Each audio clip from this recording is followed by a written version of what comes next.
ময়মনসিংহের ফুলবাড়ী উপজেলা হাতিলির বাবুলের বাজারে ব্যবসায়ী খুরশেদ আলম আকন্দের সম্মানহানি ও তার বিরুদ্ধে মিথ্যা মামলা সহ হুমকির প্রতিবাদে কয়েকশো গ্রামবাসী ঘণ্টাব্যাপী মানববন্ধন করেছেন। রোববার 12 অক্টোবর সকাল 11টার দিকে রাঙামাটি ইউনিয়নের হাতিলির বাবুলের বাজারে মানববন্ধন অনুষ্ঠিত হয়। মানববন্ধনে আদিবাসী নারীরা অংশগ্রহণ করেন।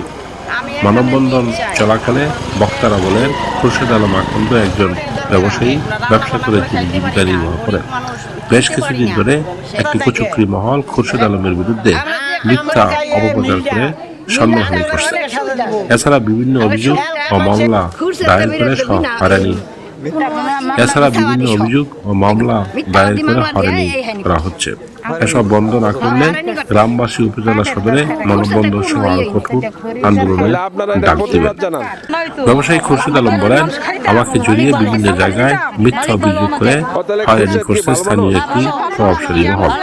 নানা ধরনের হুমকি সহ মিথ্যা তথ্য দিয়ে আমার বিরুদ্ধে অপপ্রচার করে সম্মানহানি করছে। সম্পূর্ণ হালাল পয়সা রোজগার করছে, ব্যবসা বাণিজ্য গৃহস্থী, এটা সয় সম্পদ আছে একত্তনে, মিথ্যা কোনো কাজ করে নাই।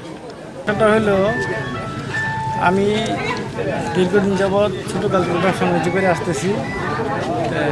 আসার পথে এখন এই কিছুদিন যাবৎ কিছু আমার শত্রুপক্ষ আছে, এরা লাগছে আমার পিছনে।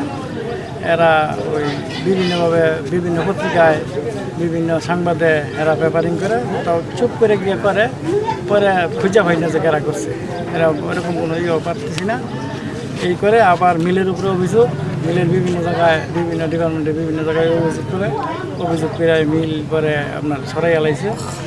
তো আমি আসলে ছোটোকাল থেকে ব্যবসা বাণিজ্য করি, আমি তো শান্তপ্রিয় লোক, আমি তো কোনোদিন কোনো মানুষের ক্ষতি করি নাই বা ক্ষতি আমি চাইও না, এখনও চাই না। এই জন্য এলাকার মানুষের লিগে এলাকার মধ্যে বলে যে আমরা এই মানববন্ধন